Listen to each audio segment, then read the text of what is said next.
contents of amendment so far. Till now, whatever amendments has been done to the Constitution of India, what was the content in them? Can we classify them in a certain group? So, of course, we can do that. We can classify that in three types of amendment, or the amendments can be classified into three groups. The first group of amendment is related to technical or administrative nature. It won't have any significant impact. It's just a routine manner. They are only related to clarifications, explanations, and minor modifications in the original provisions. Okay, so in legal sense, it does not make any substantial difference in the provisions of the Constitution. For example, 42nd Amendment Act. Then there was Keshav Nanda Bharati case, which propounded the doctrine of basic structure.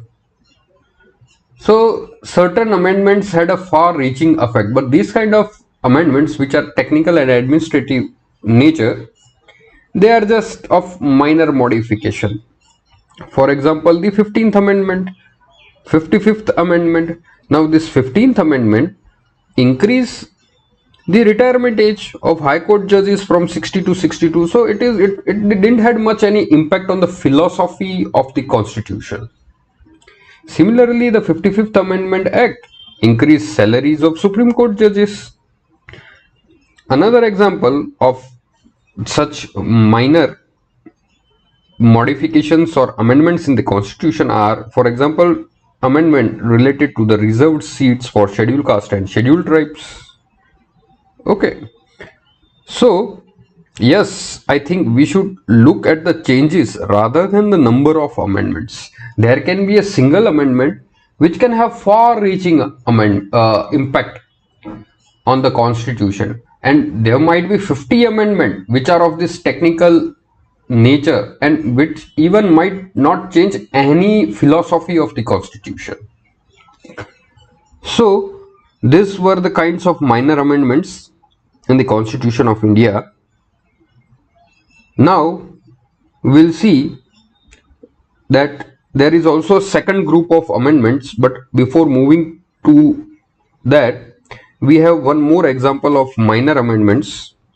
That in India we have parliamentary form of government. So by default, if you will see the role of president in a parliamentary form of government, president has always to abide by the advice of Council of Minister, because in parliamentary form of government, real power is vested in PM headed by Council of Minister.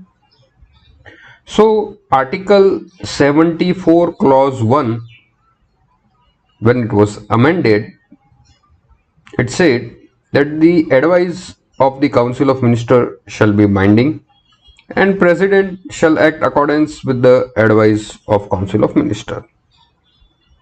But in reality, if you see, this amendment would not make any difference, because that is what exactly was happening all through years.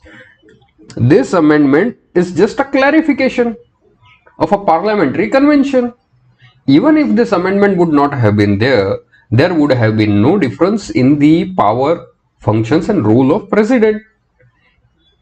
And even if this article is amended and added, then also the role, position and powers of president would have remained the same. So addition of this amendment or deletion of this amendment, in either case, would not have any impact on the role and position of the president in a parliamentary form of government like India. Now we'll see the second type of amendments, which can be grouped in second type of amendments having differing interpretation. There are cases in which judiciary vis-a-vis government would have different interpretation with relation to a particular provision of the Constitution. So there would be clash between these two organs. Judiciary will give one interpretation, but Parliament would not agree with such kind of judicial interpretation. In order to change the judicial interpretation, Parliament would bring an amendment. Again, to nullify the amendment of Parliament, Supreme Court will give a ruling with a higher bench judgment. Again, to nullify the effect of the Supreme Court judgment, Parliament would again bring an amendment. So this kind of clash between two organs of government will lead to many amendments, and this clash is related to differing interpretation over a particular provision of the Constitution of India, wherein Parliament will have a different interpretation and Supreme Court will have different interpretation. So the issue of differences between judiciary and parliament, we have seen that in these three cases, 1, 2, and 3, parliament and judiciary had a different interpretation. So first was, what is the relationship between fundamental rights and DPSP? In this case, both the organs of the government had a differing view. Then later, it was in the right of property, both the organs had a different view. For example, in case of right to property in Shankari Prasad case, Supreme Court had a view that Parliament under its Article 368 constituent power can amend the constitution, and so it can also amend the fundamental right. But later in Golaknath case, Supreme Court overruled its own judgment and declared that in spite of having the constant power under Article 368, Parliament cannot amend the constitution.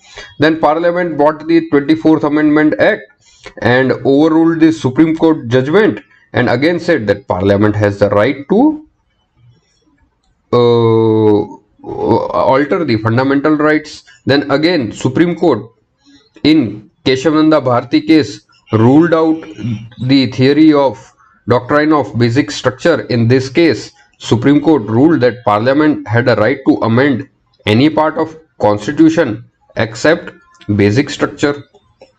Then again, Parliament Board bought the 42nd Amendment Act and it said there is no limit on the power of the Parliament to amend the constitution, and Parliament can even amend this basic structure. Then again, in Minerva Mills case, Supreme Court overruled and nullified the 42nd Amendment Act and reapplied doctrine of basic structure. Then later, finally, in Vaman Rao case, Supreme Court again reapplied the doctrine of basic structure. Now see, here you will see Parliament versus judiciary over over the scope of Parliament to amend the fundamental rights. So there was 24th Amendment, 42nd Amendment. So this kind of clash between the two organs of government leads to various amendments in the Constitution of India.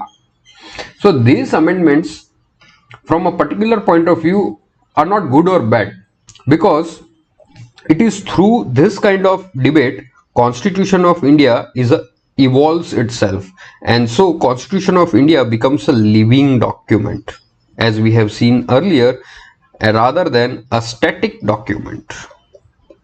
This kind of debate we'll see in detail in our classes. This was, even if some students are not able to understand, don't worry, we'll deal this in detail in our regular classes. This is just an example where how two organs or the clash between the two organs will lead to different amendments in the Constitution of India. Now, the third case where differing opinions relating to the particular provision of the Constitution leading to various amendments was related to the scope of Parliament to amend the Constitution. So, it should be kept in mind that in this period of 1970 to 75, Parliamentary repeatedly made various amendments to adverse the interpretations of the judiciary, and during this phase there were several amendments in the Constitution of India. Now, we'll see the third group of amendments. All the amendments till now we have classified into three different groups. First group was a minor modification, second group was due to different interpretation by judiciary and the Parliament. Now the third group of amendments in the Constitution will deal in detail, which is because of the political consensus prevailing in the society or among the political parties. Sometimes there is consensus among the political parties and there are changes, and sometimes there are prevailing political philosophies and aspirations of the society And to reflect such kind of prevalent political philosophies and aspirations and the consensus among the political parties, this leads to the amendments in the Constitution of India. For example, post 1984, there was a trend of coalition government. Because of this coalition government, there were multiple defections. In order to prevent this defection and provide a stable form of government, there was consensus among the various political parties that we should bring anti-defection law. So this anti-defection amendment was done, 52nd Amendment, which brought an anti-defection law, which tried to prevent the defection among the prevalent in the various political parties during the coalition phase of the government to provide the stable government. So this is how the prevailing political condition leads to political consensus, and this political consensus leads to amendment. Okay, so this is one of the example how through political consensus there are amendment in the Constitution of India. Then we can see the 61st Amendment, which increased the minimum voting age from which bring down the voting age from 21 to 18 is also an example of the amendment because of the political consensus. Later on, 73rd and 74th Amendment Act, which is related to local government, was also related to the political consensus because the bureaucratic led development was ineffective at the grassroots level, which required decentralization of power, and this decentralization of power was possible only if the local government was provided constitutional status, and this constitutional status was provided by 73rd and 74th Amendment Act. Similarly, 77, 81st and 82 Amendment Acts are the examples. Now, there are sometimes controversial amendments in the Constitution. This kind of amendments were during 1970-80 and during 1971 and 76. So, these controversial amendments are 38, 39 and 42.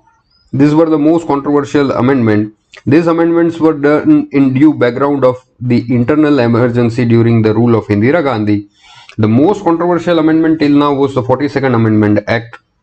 This act overrode the ruling of the Supreme Court judgment in the Keshav Nanda Bharti case, which tried to put limits on the amending power of the Parliament, and Parliament, by passing the 42nd Amendment Act, rejected the theory of the doctrine of basic structure and said that Parliament can amend any part of the Constitution including the basic structure. However, Supreme Court in Keshav Nanda Bharti case has ruled that the power of amending the Constitution of Parliament is limited and not unlimited.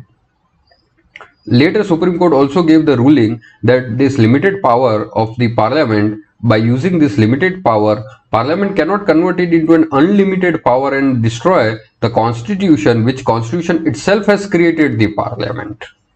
So this is a very big debate we'll see later. Later we'll see that the duration of Lok Sabha was increased from 5 to 6 years. Then the 42nd Amendment Act put restrictions on the review of the judicial powers, which according to judiciary, that the judicial review was the basic structure of the Constitution and there cannot be such kind of restrictions put by the Parliament. Okay. So in other words, it is said that 42nd Amendment tried to rewrite the original Constitution. Okay. So this 42nd Amendment made changes in preamble, 7th schedule and several articles of the Constitution. Many MPs belonging to the opposition parties at that when the amendment was passed was in jail. Later elections were held in 1977 and Congress party was defeated. New government of the Janata Party came to power. It reconsidered all the amendments and passed 43rd and 44th Amendment to cancel most of the changes done by 38, 39 and 42nd Amendment, and finally the balance was restored among the amendments. So this is how these are we have seen first 3 groups of amendments, which we have classified all the amendments into 3 groups. Then we saw the controversial amendments till now, which was the most controversial amendment, and now we'll see the theory of the basic structure and the evolution of the Constitution. How theory of basic structure is related to the evolution of the Constitution, or what was the role played by the theory of the basic structure in the evolution of the Constitution. How can you say the theory of basic structure? According to theory of basic structure, the Constitution of India is not a static document but a living document because it is evolving with the time. So all these debates we'll see now here. First, Evolution of what? Indian Constitution and theory of basic structure. According to Supreme Court in a Keshavananda Bharati case, this ruling had following interpretation. According to Keshavananda Bharati case, Parliament's power to amend constitution has limits. And what is this limit? That Parliament can amend any part of the constitution, but Parliament cannot amend basic structure. Second, so this was the first in Keshavananda Bharati case. Second, and these are the three main interpretations of the Supreme Court in the Keshavananda Bharati case. Then in the second one, Parliament can amend any or all the parts of the constitution, but within this limitation. Third, judiciary has the final authority. In what case? That if an amendment violates basic structure, then the judiciary has the final authority in deciding it what constitutes basic structure of the constitution. Parliament cannot decide what constitutes basic structure. It says judiciary itself has the final power in deciding what part of the constitution is the basic structure. Now you will see that this Keshavananda Bharati case has affected in past 3 decades all the interpretations of the constitution by all the institutions of the country. And this theory of basic structure is an example that the Indian constitution is a living constitution. There is no mention of theory in the constitution. Constitution of India has no mention of the doctrine of basic structure. Then this doctrine is a judicial interpretation, or it's a judicial innovation. All living documents evolve through this manner. Since 1973, all the decisions of the Supreme Court has been based on this theory, and this is how Supreme Court is able to create a balance between rigidity of the constitution and flexibility of the constitution. So what we can say that this theory of basic structure is not mentioned anywhere in the constitution, but it emerged through judicial decisions. And since it's emerged, it shows that the Constitution of India is a living document. Why? Because it's always evolving. If it would not have been evolving, it would not have been living, it would not have been evolving. It is living, so it's evolving. So Constitution of India is a living document. This we can say from the doctrine of the basic structure.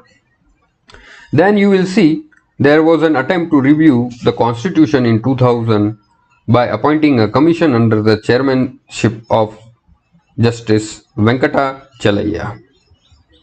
This shows that the doctrine of basic doctrine is our constitutional practice. How? Because the commission said that theory of basic structure, it stuck to the basic structure, it also adhered to the doctrine of basic structure and did not suggest any measures that they would endanger the basic structure, and so finally the basic structure doctrine became the part of our constitution after this commission. Then you will see another examples also how judicial interpretations has changed the understanding of our constitution is through the example of this reservation, then reservation of the backward class and the concept of the creamy layer, which was not in the constitution, which was later added by the judiciary. Then while judiciary interpreting the right to education, right to life and personal liberty, on this many instances judiciary has shown that the Constitution of India is a evolving one and not the static one. So having seen the debate, now we'll see Constitution as a living document. Do you think Constitution of India is a living document? What do you mean by a living document? Whenever a living being is there, it keeps responding to the circumstances and situations around it time to time. So like a living being, Constitution of India will also respond. So in spite of so many changes, it has an ability to be dynamic, open to interpretation and respond to changing situations in the society, and this is the hallmark of a democratic constitution. Now we can say, has the Constitution of India has been able to protect itself and protect democracy? Of course, yes. Last 55 years there has been many critical situations. But in all these situations, Constitution of India is always able to not only protect itself but also the democracy prevalent in India. So you can see that in a parliamentary democracy, people or parliament represents the people, and therefore it is expected to have an upper hand over executive and judiciary. At the same time, there are text of the constitution, it has given powers to the other organs of the organization. Therefore, the supremacy of the parliament has to operate within the framework of the constitution. Democracy is not only about the vote and people's representation, it's also about the rule of law. So all the political institutions has always tried to maintain the balance created by the Constitution of India. Now we'll see the contribution of judiciary. So during the controversy between judiciary and parliament, parliament has said that it has power to make amendments to further the interest of poor and the backward sections of the society. Judiciary insisted that yes, parliament has all the power, but it should exercise the power within the framework of the constitution. This thing judiciary again said in the famous ruling of the Keshavananda case, which we discussed earlier, which propounded the doctrine of basic structure. So this is all about the same thing, Keshavananda Bharati ruling, which we discussed earlier. Now we'll see how constitution, which contains the theory of basic structure, is an invention of judiciary. How did it invent such a non-living existing thing which was not existing earlier, and how all other institutions of society or the country has accepted this doctrine in past 3 decades. There is always distinction between letter and spirit. According to court, while interpreting any text, you should always respect the intent behind the text. Mere text or law is less important compared to the circumstances. So this basic structure, the court said, something without which constitution cannot be imagined. So to balance letter and spirit, Supreme Court gave this theory of doctrine of basic structure. Now we'll see the maturity of the political leadership. During this controversy which raised between 1967 and 73 between parliamentary and executive, also realized that there should be a balance while taking a long-term view. So the Keshavananda Bharati case, which provided the doctrine of basic structure.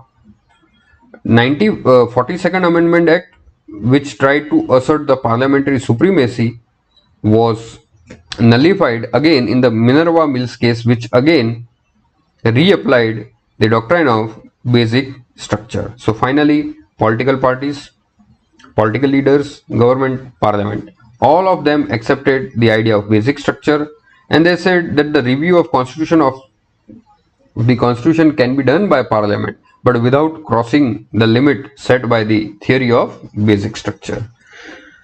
So when constitution was made, a common vision of India was shared by the constitutional framers, which is reflected in the Nehru's famous speech of Trust with Destiny. So here we are completing this chapter. This is the conclusion. Kindly go through this conclusion. Then these are some few exercises. Try to solve this. And so here we are completing this chapter. Thank you. Have a nice day.